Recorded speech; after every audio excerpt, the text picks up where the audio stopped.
नमस्कार दोस्तों, आज हम बात करेंगे पेट्रोल और डीजल के प्राइसेस के बारे में। तो यहाँ पर आपको ऑलरेडी पता होगा, पिछले कुछ हफ्तों से बहुत तेजी से यहाँ पर जो प्राइसेस में वृद्धि हमें देखने को मिली है और ये ऑलमोस्ट 100 के करीब आ चुका है। कुछ डिस्ट्रिक्ट के अंदर तो बताया जा रहा है कि 100 को भी ये क्रॉस कर चुका है। तो इसके बारे में जानेंगे डिटेल से, एग्जैक्टली ये क्यों बढ़ा है। 2014 से अभी के बीच में थोड़ा हम कंपैरिजन करेंगे, प्लस यहाँ पर जो इन्फ्लेशन के ऊपर क्या इसका कोई इंपैक्ट आएगा, क्योंकि आपने देखा होगा बाकी के जो इन्फ्लेशन के आंकड़े थोड़े से गिर रहे हैं, तो उसको भी थोड़ा सा एनालिसिस हम करेंगे।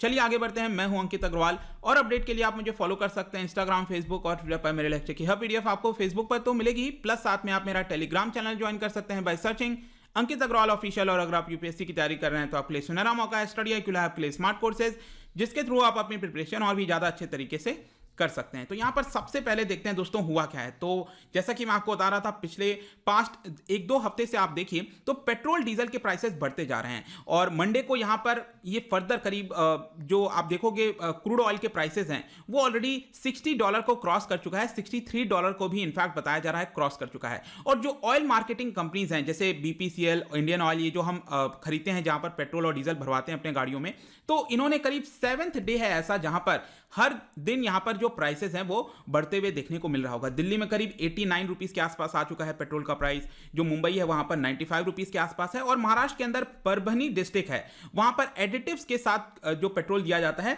वो 100 को भी यहां पर क्रॉस कर चुका है। गवर्नमेंट सरकार ये कह रही है कि ग्लोबल क्रूड ऑयल प्राइस पिछले हफ्तों से यहां पर वृद्धि देखने को मिली है। बात सही है, $63 पर बैरल ये क्रॉस कर चुका है। और इसी की वजह से सरकार कह रही है कि जो ऑयल रिटेलर्स हैं उन्होंने प्राइसेस को बढ़ा दिया। देखिए ये पार्शियली ट्रू है, लेकिन एक्चुअल अगर आप देखोगे जो इंडियन कंज्यूमर्स हैं वो ऑलरेडी बहुत ज्यादा हाई प्राइस पे कर रहे हैं, क्योंकि पिछले वर्ष जनवरी के महीने में जो क्रूड ऑयल का प्राइस था उसको अगर आप कंपेयर करिए इस वर्ष के क्रूड ऑयल के प्राइस से, उसके मुकाबले यहां पर प्राइसेस कम होना चाहिए था, लेकिन यहां पर कंज्यूमर्स ज्यादा पे कर रहे हैं। तो why consumers are paying more, उसको थोड़ा सा हम देखते हैं। आपको पता होगा कि सरकार ने यह कहा है कि पेट्रोल और डीजल दोनों आज के डेट में डी कंट्रोल्ड है। डी कंट्रोल का सिंपल अर्थ होता है कि ग्लोबली अगर क्रूड ऑयल के प्राइस बढ़ेंगे तो हमारे देश के अंदर भी प्राइस बढ़ेगा, और ग्लोबली क्रूड ऑयल के प्राइस घटेंगे तो हमारे देश के अंदर भी प्राइस घटेगा। इसको हम डी कंट्रोल कहते हैं और सरकार कह रही है कि हमने डी कंट्रोल कर दिया है। तो ये तो आपका थियरी बेसिस पर है।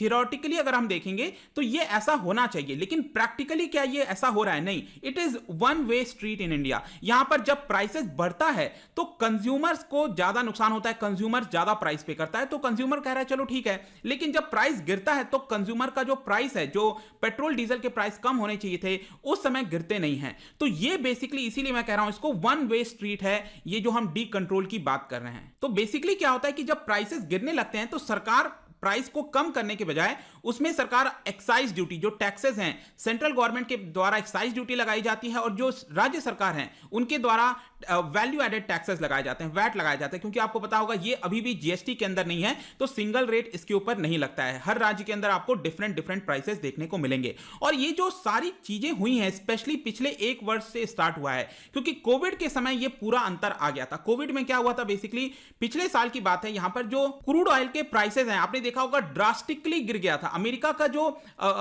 वेस्ट टेक्सास वाला क्रूड ऑयल होता है वो तो आपका नेगेटिव में चला गया था। ब्रेंट क्रूड का प्राइस $20 के आसपास आ गया था।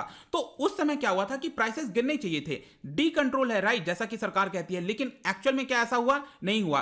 क्योंकि कोविड के समय क्या हुआ कि एक तरफ जीएसटी गिर गया, सरकार का रेवेन्यू गिर गया। सरकार ने सोचा कि हमें कहीं ना कहीं से तो रेवेन्यू चाहिए, तो सरकार ने दूसरी तरफ से यहां पर जो पेट्रोल डीजल है उसके ऊपर टैक्सेस बढ़ाना स्टार्ट कर दिया। और इसकी वजह से क्या हुआ, 82 डेज तक, करीब 3 महीने तक ऑलमोस्ट जो पेट्रोल डीजल का प्राइसेस, क्रूड ऑयल गिर रहा था, उस समय यहां पर सरकार ने उसको फ्रीज कर दिया था। मतलब कि उसमें कोई भी चेंज नहीं कर रहे थे। अब चेंजेस होना चाहिए था क्योंकि क्रूड ऑयल प्राइस नीचे आ रहे हैं, लेकिन सरकार ने उसको फ्रीज कर दिया। क्योंकि जब भी यहां पर प्राइस सपोज ₹1 कम होता तो सरकार ₹1 एक्साइज ड्यूटी और बढ़ा देती, ₹2 कम होता सरकार एक्साइज ड्यूटी और ₹2 बढ़ा देती। इसकी वजह से वो प्राइसेस कम नहीं हो रहे थे। तो एक तरह से आप कह सकते हो कि जो कंज्यूमर्स हैं उसको डबल वैमी झेलनी पड़ी। क्यों? क्योंकि जब प्राइसेस कम हो रहे थे तो प्राइस कम नहीं हुआ एक्चुअल में, लेकिन जब प्राइसेस बढ़ने लगे क्रूड ऑयल के प्राइसेस, तो वापस से ये एक्चुअल में पेट्रोल डीजल के प्राइस बढ़ने लग गए। ऑल्दो सरकार ने यह कहा था कि जब पेट्रोल डीजल के प्राइसेस बढ़ेंगे, जब क्रूड ऑयल बढ़ेगा, तो हम यहां पर टैक्सेस को कम कर देंगे, लेकिन ऐसा हुआ नहीं। लेकिन यहां पर जो क्रूड ऑयल के प्राइसेस हैं अब क्यों राइज हो रहे हैं, इस समय ऐसा क्या हुआ है? तो इस समय आपको पता है कि जैसे जैसे यहां पर ग्लोबली अगर आप देखोगे ट्रैवल रेस्ट्रिक्शंस पे जो बैन लगी हुई थी वो हट रहा है, तो ऑटोमेटिकली क्या होगा, क्रूड ऑयल की डिमांड बढ़ेगी, डिमांड बढ़ेगी तो किसी भी चीज का प्राइस बढ़ेगा।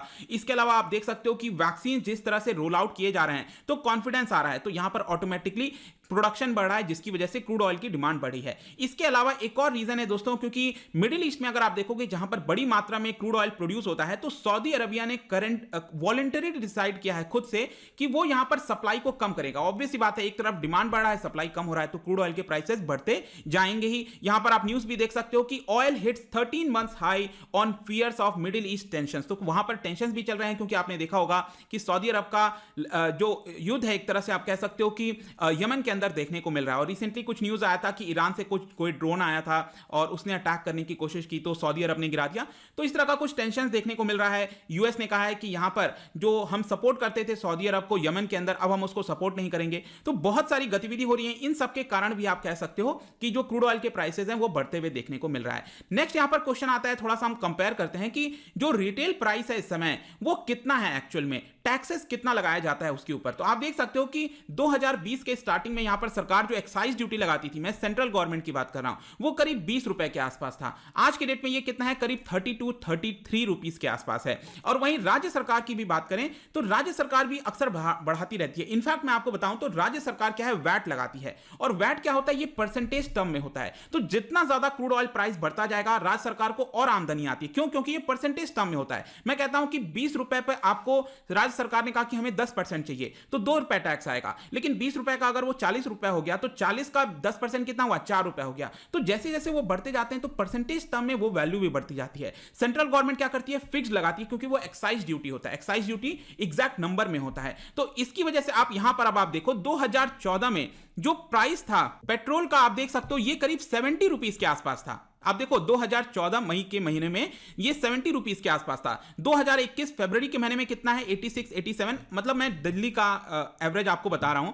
और इसमें अगर आप कंपेयर करिए कि उस समय क्रूड ऑयल का प्राइस कितना था, उसमें जो बेस प्राइस है, अब आप बेस प्राइस पर देखो, 2014 में जो बेस प्राइस था वो 47 रुपीस के आसपास था। मतलब कि ओवरऑल प्राइस में 66% हिस्सा किसका है, ये बेस प्राइस का है। लेकिन आज के डेट में देखिए ओवरऑल जितना प्राइस है 86 87 रुपीस, उसमें बेस प्राइस का हिस्सा कितना है, इट इज जस्ट 34% या फिर 33% के आसपास कह सकते हो। मतलब बेस प्राइस आज के डेट में 29 रुपीस है, क्योंकि 2014 में क्रूड ऑयल का प्राइस आप कह सकते हो $90 पर बैरल के आसपास चल रहा था, तो इसलिए 47 रुपीस हुआ करता था। लेकिन सेंटर का टैक्स कितना था, 10 रुपए था एक्साइज ड्यूटी। आज के डेट में कितना है टैक्स, 33 रुपीस है। डीलर का कमीशन लगभग उतना ही होता है, लेकिन इस समय बढ़ भी चुका है, क्योंकि उस समय क्या होता था कि डीलर को लॉस होता था, तो डीलर ने कहा कि अभी मौका है तो यहां पर हम थोड़ा सा प्रॉफिट भी कमा लेते हैं। तो आप देख सकते हो कि डीलर का कमीशन भी यहां पर बढ़ गया है।